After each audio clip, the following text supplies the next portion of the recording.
wanted help, especially when it came to music. I found that I don't find that in this generation as much. Nowhere is as much as then, because I remember being around. It might have been because I was Eddie Durham's son, maybe that had a bearing on it. But I remember everybody being very helpful, friendly. Even after my father died, I ran into different people, and they would talk to me. How you doing? What are you doing? What project are you working on?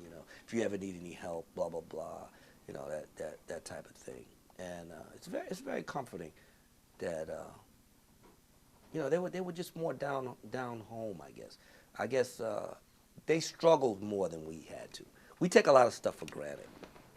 They had to climb mountains and swim valleys where we get on the train or the bus, or I'm getting in the Escalade and I'm going across town. We don't think about it. Even with the music, I just did a project with Michael Powers in my studio last night, and the technology, I open up a laptop and hook up a few wires, and we're recording. And the stuff is like state of the art, and you don't have to like sell your soul to get it either. Whereas back then, it was a whole nother story, Yeah. So. So what you were just showing with the downstroke on the Right. notes, I think that your father tells the story with Charlie Christian that was Charlie Christian coming up to him and saying, "How do you make that thing sound like a saxophone?" And your father showing him the difference.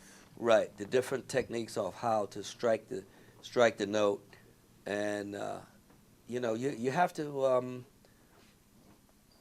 My father was also one of the first people to when he played the guitar, he he would hit a note, and he would give it a little vibrato in the note. And guitar players weren't doing that then. Now, they take it for granted for that. But, he would, or he would slide into it, like, he would slide into a note and stuff like that, And so those are little things that he was doing. And, at the time when I was learning, everything was up and down. And he said, just try to you develop that, and then develop the downstroke, because you have more dynamic control over the notes when you do that. So, those are the things I remember. Terrific. Anything else come to mind that you want to say about him? About your experience, or? I said quite a bit. Yeah. I just remember. I remember being at the West End Cafe a few years before he passed. Well, no, maybe more than that. About 5 or 6 years before he passed. I think that was the last time he was at the West End Cafe, and we would go up there as family members. We would every now and then, different people from the family would drop by and see what he was up to and see what he was playing and stuff. And I remember dropping by one day, and You were on tour mostly. yeah, well, I was with Cameo at the time too, so I was touring a lot with that group. But anyway, I don't want to get off into that because this is about my dad. But I remember I had my guitar with me because those days I kept it with me all the time, because when I was in the city going around, because I would drop into different clubs and sit in with different people and stuff like that, people around my genre. But I remember I had my guitar, and he's like, and he goes, why don't you play, all the guys in the band, you gonna play with us? And that was like, for me, that was like scary. I'm like, I'm not getting up here playing with these guys, come on, your dad talks about you so much, this, that, and the other. So they talked me into playing. They did some blues. I don't even remember which one it was, but they did a blues song. And then they even gave me a solo. Hey, good, take a solo and everything.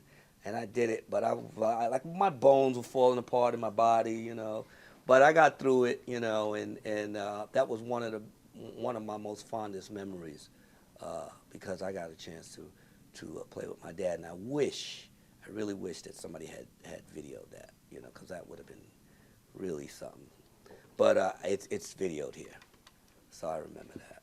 And who's the drummer that just died? Shelton Gary. He was playing drums. I remember that. Yeah, it was very good. It was very good. So that was my debut with my dad, and I got a chance to play. And I think I played one other time after that. I wasn't so bad. I was still a little shaky, but it was all right. I wish he was still around. We'd still be playing. You want to tell her you're carrying the legacy of carpentry? No, not really. Anyway, ask him what did you do? Well, my sister alluded a little bit to the fact that my father was always fixing stuff. So that rubbed off on me because I have my own contracting business. So I build stuff. My father, he didn't have a lot of tools, so he did a lot of stuff by eye. And when I first started getting into the contracting business, there was all these little tools and stuff that I saw that my father never used. And I was like, like a carpenter's square and a level and all this stuff. I said, no wonder why stuff look a little, some things in the house looked a little bit, you look at it and you're like, wait a minute. It's like is it me or did something just tilt a little funny? But yeah, he didn't. He was real old school, so he did without a lot. He didn't have to do without a lot, but he was used to that because that's where he came from.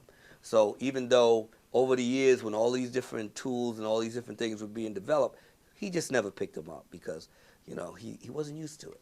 But when I got into the business and I saw all these different things, I'm like, oh my God! And I'm a tool hound. If it's new and it can make my job easy, I want it. I got like $50,000 worth of stuff in 2-car garages right now. Because that's new. Oh, look what it does. Oh God, yeah, I gotta have that. Oh.